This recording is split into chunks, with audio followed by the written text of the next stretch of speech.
Who, why, and what? Who, why, and what? Remember those three words. We're gonna keep it. We're gonna keep it real simple today. And again, you know, thank you to YouTube, Facebook, Instagram, all of the social media platforms. I want to thank you. You know, this allows regular individuals, ordinary people, to express themselves in a way that is very entertaining, self-serving, but you know, depending on where your heart is, you know, it's a good thing for people to, you know, exercise their imagination, their freedom of expression, their ideas. You know, we don't need to be in a box, afraid to express ourselves, our thoughts. You know, that's not what God wants for anybody. You know. So anyway, today is basically the equivalence of a man with no makeup on. You know, I need a haircut, I need a shave, nigga done gained weight. You know, here we go again. You know, but I'm healthy, I'm alive.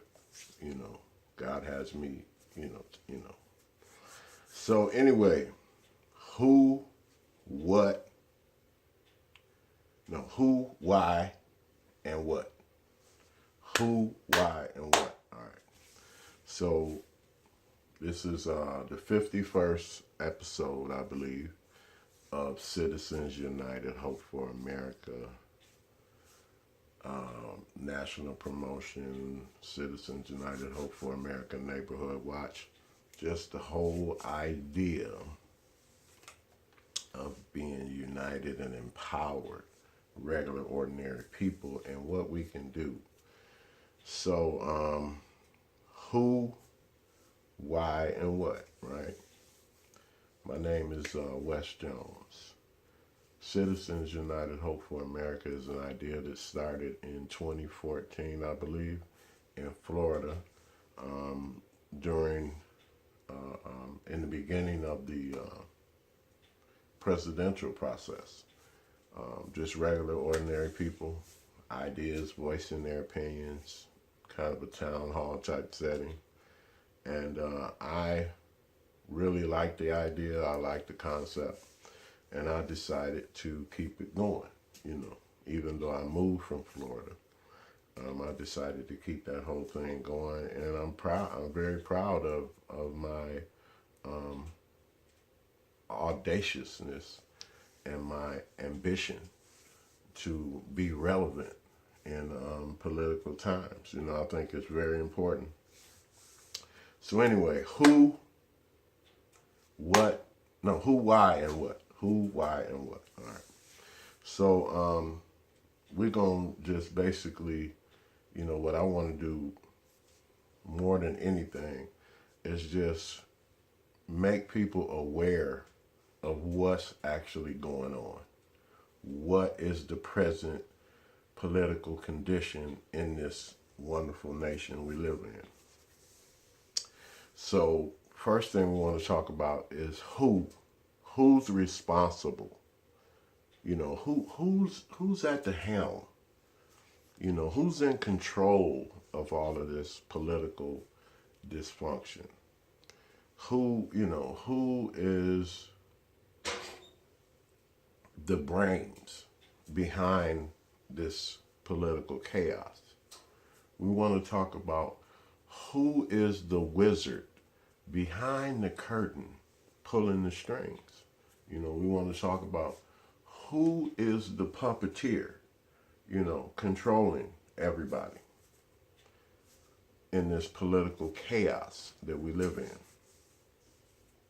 I'm going to tell you exactly who is and has always been at the brains, at the helm of all of this political chaos.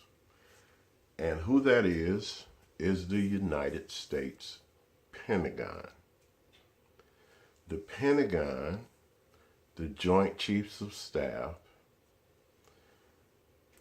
is completely, totally, 100% responsible for everything that you see in the United States. They're responsible for our identity. They're responsible for our dysfunction. They're responsible for our poverty. They're responsible for everything that you see. Now, I know you're saying to yourself, oh, here we go again, another crazy conspiracy theorist, type individual. No. This is not a conspiracy theory. This is my opinion. After living on this planet for 54 years and observing as I live and I travel and I absorb and survive, this is my opinion. This is my observation. This is my assessment of what I see. Everybody's not going to see the same thing. Everybody's not going to form the same opinion. That's the beauty of individuality. So I believe that the United States Pentagon is completely responsible for everything that you see in this country. And the reason I say that is because if basically what we have had in the United States since 1960 started out as a coup, as in outside covert takeover of an existing government institution. A coup has occurred in a variety of places around the world. Small countries, large countries. The largest country that experienced a coup is the Chinese government. The Chinese government is the largest government in the entire world. They have more citizens, they have more land, and the Chinese government initiated a coup like about 6 or 7 years ago, recently. We'll just say 10 years ago, China was the closest that they've ever become to democracy, a democratic government, was about 10 years ago. They had open elections, and they were trying to portray the image of democracy, which they should get, thumbs up for that. But about 6 or 7 years ago, the military and the intelligence, the Chinese intelligence, they initiated a coup. They decided that democracy just wasn't something they wanted to be a part of anymore, and they basically installed an individual at the top of the government and said, you have infinitive authority over the Chinese government, fuck an election. So, these coups have occurred since the beginning of time. China being the largest company, probably one of the smaller countries experiencing a coup right now would be Venezuela. Okay. But what happened, what a coup is all about is the active ingredients of a coup is the military, intelligence leaders, corrupt politicians. They come together and they prohibit democracy in favor of an oligarch, communist type regime. And basically, why is a coup important? Because what they're trying to do is capture resources. They're trying to, capture the entire resources of a nation. They're trying to grab that. And they want to eliminate the public or those responsible for the creation of those resources, they want to eliminate those resources being used in any way, shape, or form that will benefit the people, empower the people, or create any type of fair environment for the people. They want those resources to be stopped, diverted, and taken away from the people. And there is where poverty, chaos, and the corruption of the effects of that occur. The United States during the 60s, because we're talking about who, what, and who, why, and what. So who is the United States Pentagon? So you're going to have the military, the intelligence community, corrupt political leaders. And in 1968, America was at a crossroads. The heart of America discovered that racism and injustices and poverty was something that we could fix. The heart of America decided in the 60s that we could fix racism through legislation, the Civil Rights Acts, etc. They decided that we could fix poverty through sound economic investment in America and its people. Because we absolutely are the richest nation in the world, simply because of our taxation system that accumulates wealth each year that is then supposed to be applied to the infrastructure and the legislative ambitions of the people who are responsible for the money that is available. So the heart of America realized that we had enormous power because we had the resources each year to legislatively address the problems that we had.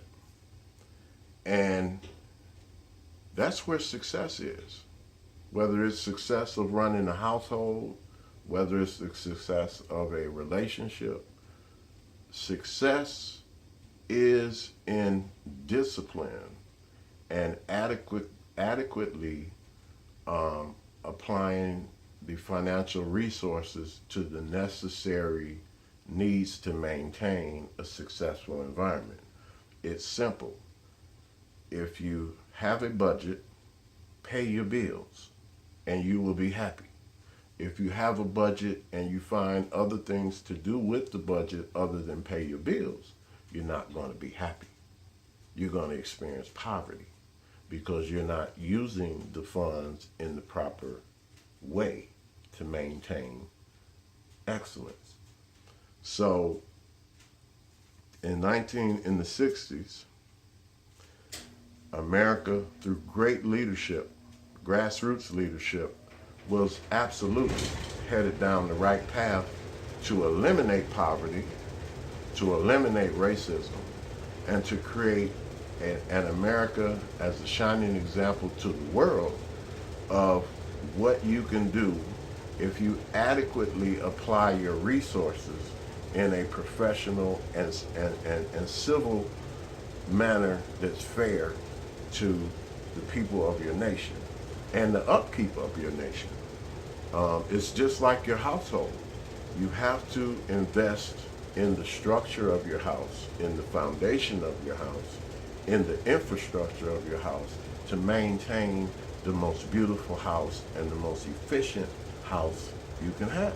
If you don't invest in the upkeep, if you don't invest in the infrastructure, if you don't invest in your house will become dilapidated, it will deteriorate, and eventually it will be impoverished. You will not look like you have money if you don't keep your shit up, right? So, in the 60s,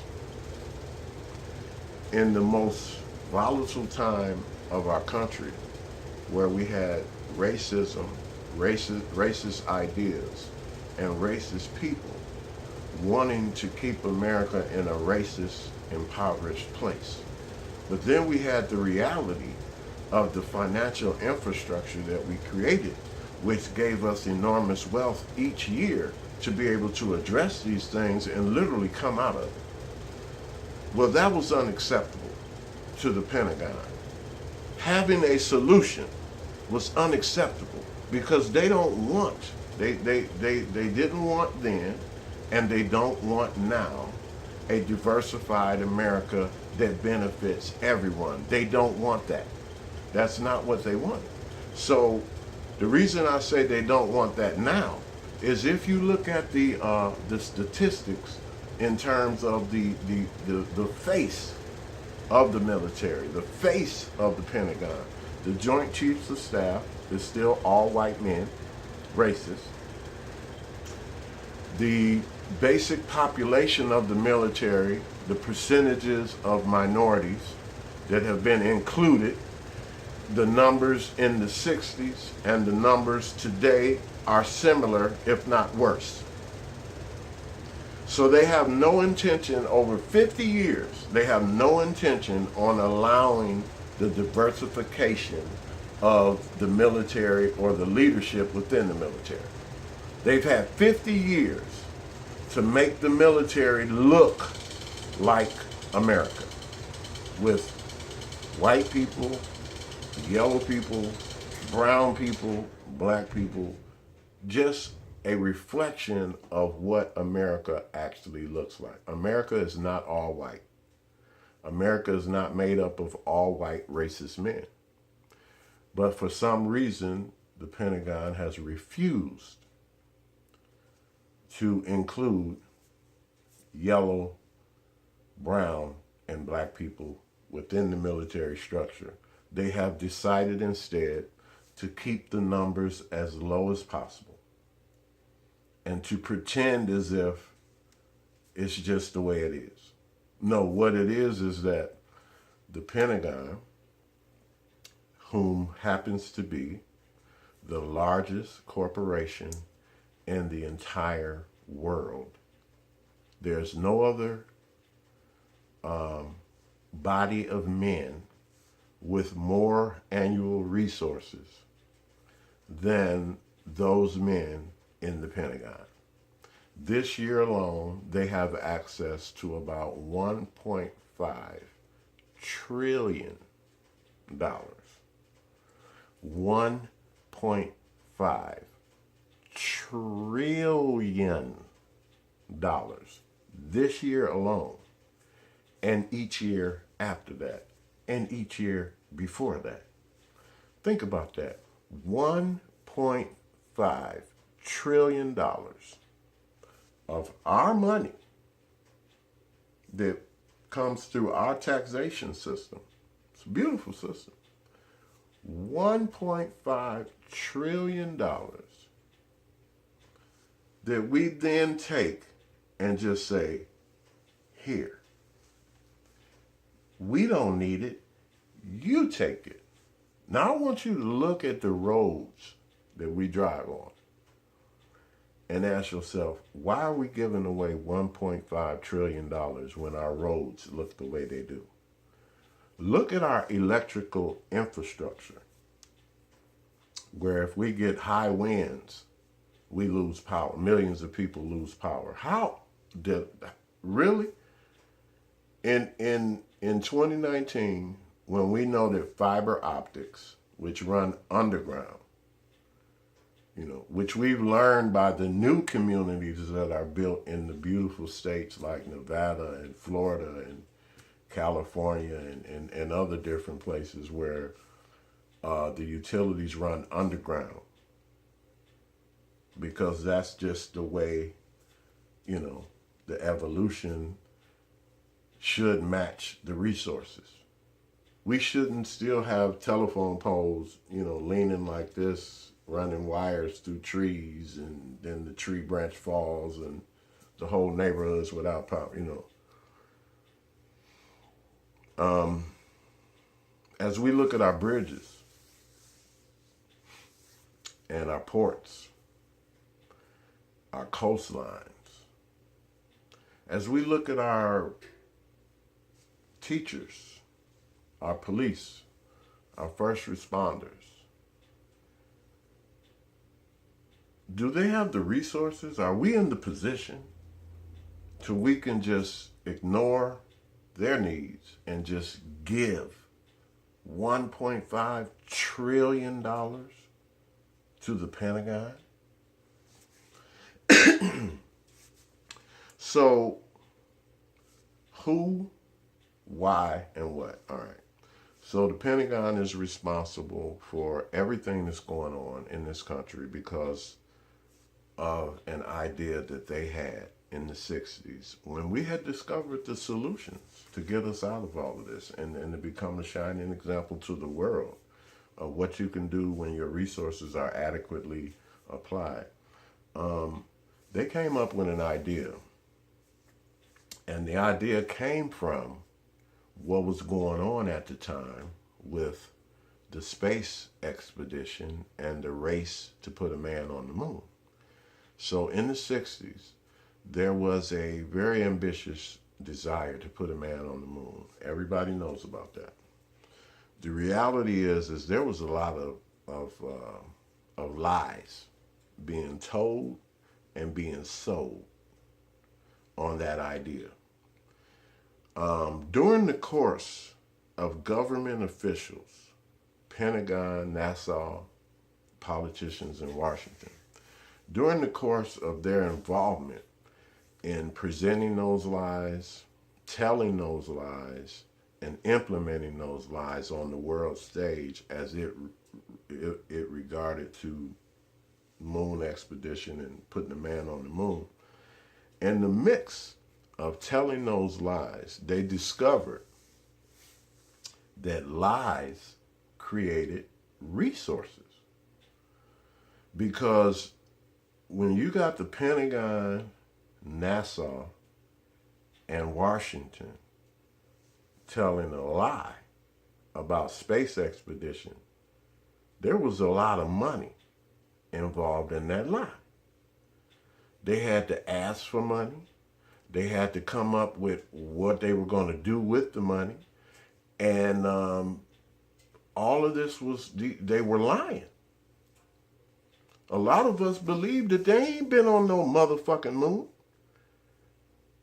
And a lot of us believe that they were lying about all of that shit, and still to this day are lying, right? But what they discovered was enormous power.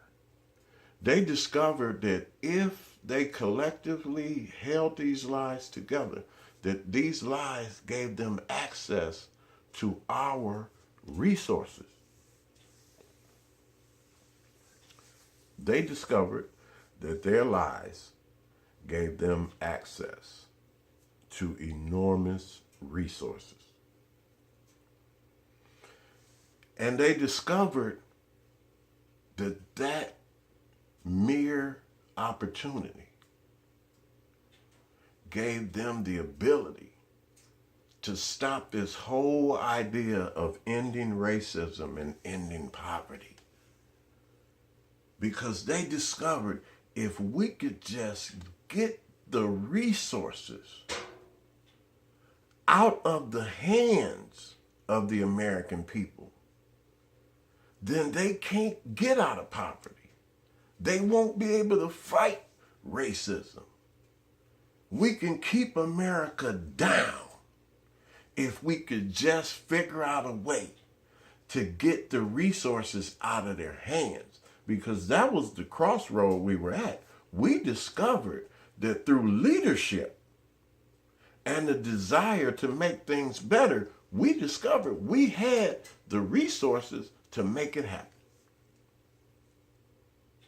America's annual revenue that's created by the tax infrastructure absolutely gives us the resources to not be a nation of 50% poverty, to not be a nation of 47% hungry people and hungry children.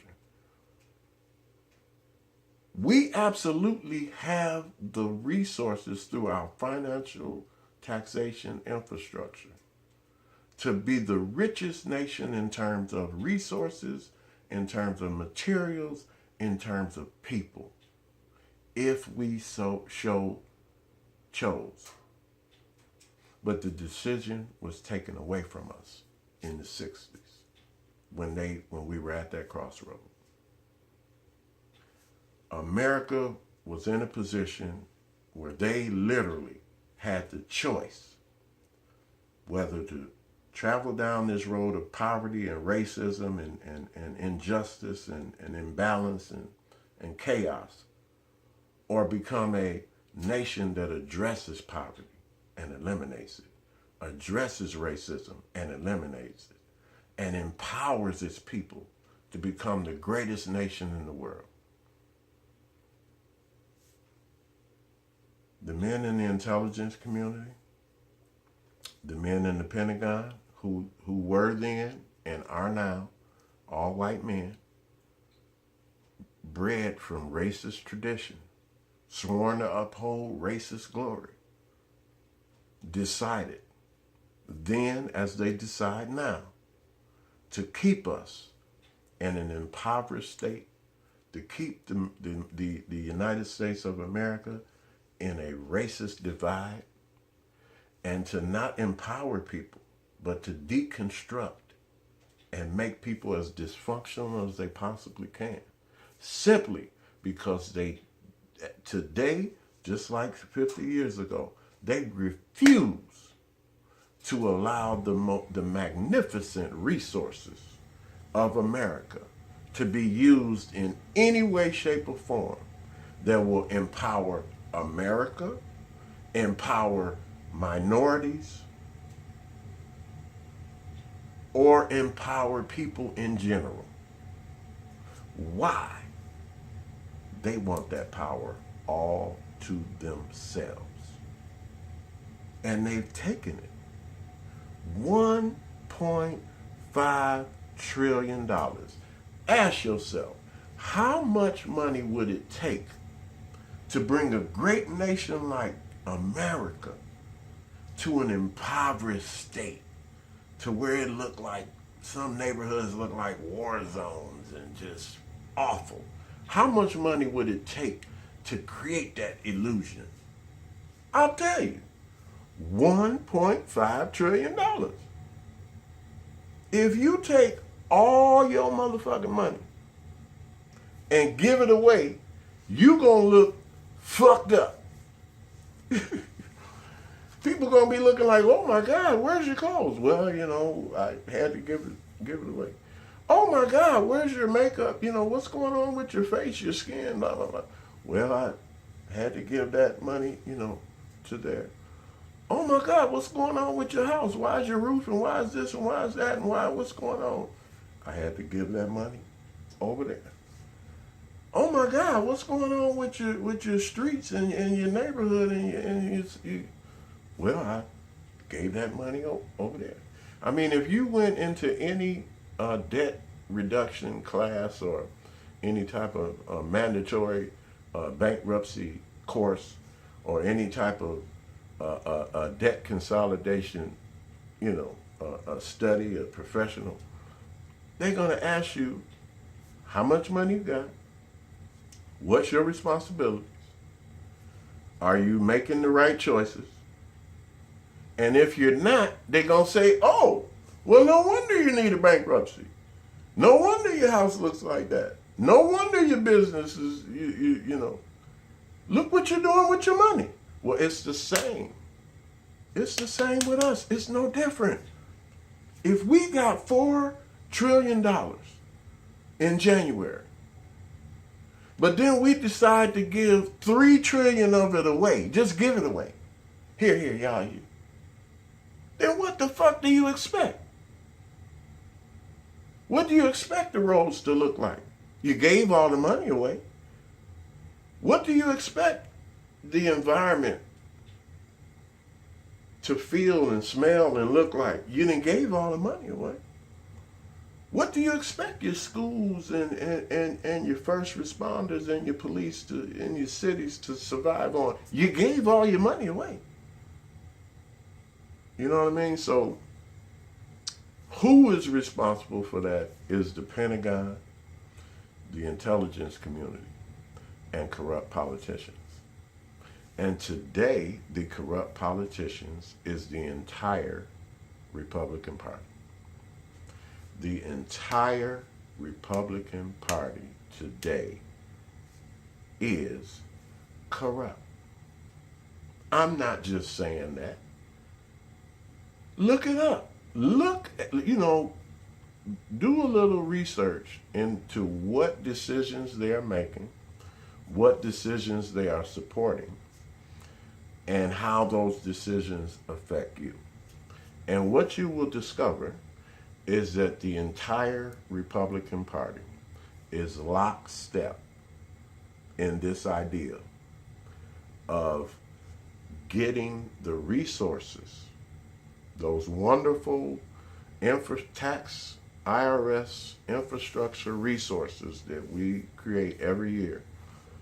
The GOP is in lockstep with the Pentagon and the intelligence community and their idea that they have to get those resources out of your hands by whatever means necessary so that it does not benefit you, that it does not empower you, and it does not lift this nation.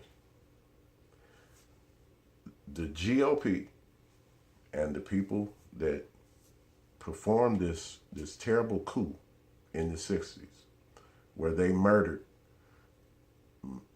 Robert Kennedy, John Kennedy, Malcolm X, Martin Luther King, Medgar Evers, on and on and on, where they falsely imprisoned hundreds, if not thousands, of political activists, where they poisoned millions of people with narcotics, all in the name of making sure that those annual resources were diverted away from the people and given to the powerful. The powerful is the Pentagon. $1.5 trillion. 1.5. They take it. The corrupt politicians, then there is 2.5 left. The corrupt politicians then come in and divert 1.5 of that 2.5. They divert over half of that. Now this is after the military just took theirs. Now here comes the corrupt politicians.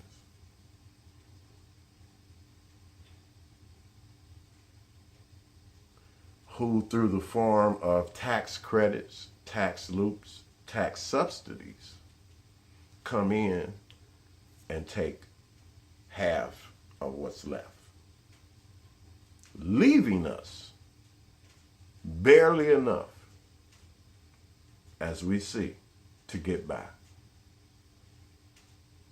So through mismanagement of our money, the entire Republican Party diverts $1.5 trillion away from us through a very clever scheme of tax rebates, tax giveaways, tax incentives, subsidies, you name it.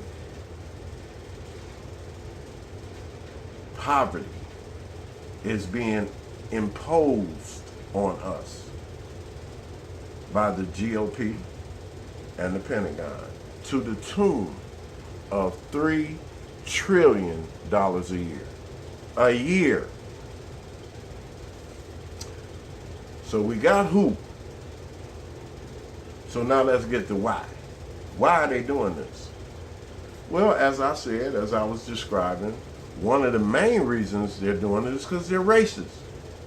They don't believe that niggas, spics, Chinese should benefit from the IRS, the financial infrastructure created by American citizens. Even though those same niggas, spics, Chinese, are American citizens and pay taxes into this system. They don't give a damn. Their idea of racism after 1960 is poverty. And they've learned how to create poverty in some very creative ways. They've learned how to create poverty. You know? And one of the most creative ways is to just budget your money away from you. If you don't have the money, it's really not poverty. It's like we're just doing the best we can. We don't have the money. Okay, well, nigga, what happened to the money? Well, you know, we need 1.5 over here. That's a motherfucking lie. Why does the United States military need $1.5 trillion? On one hand.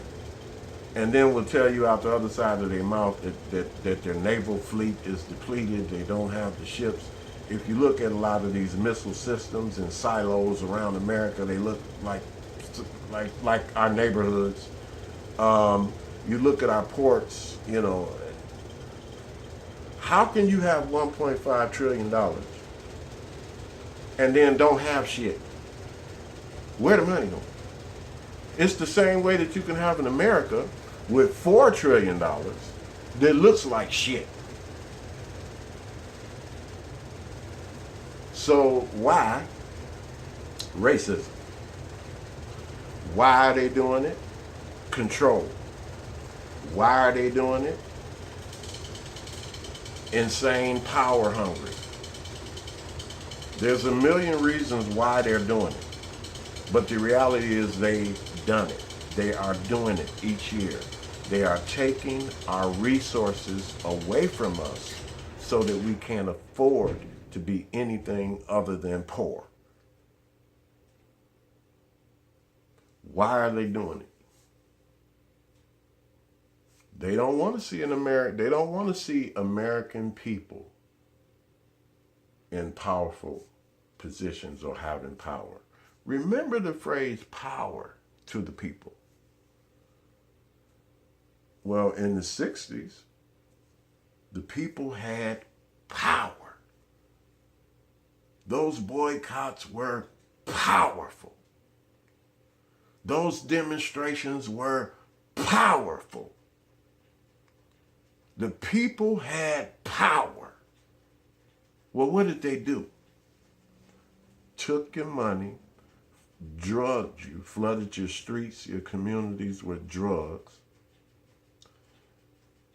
deconstructed your employment infrastructure, shipped jobs overseas, shut down opportunities. They created this impoverished state of America simply because the people had too much power. They had become ambitious. They said, wait a minute, you ain't put no man on the moon.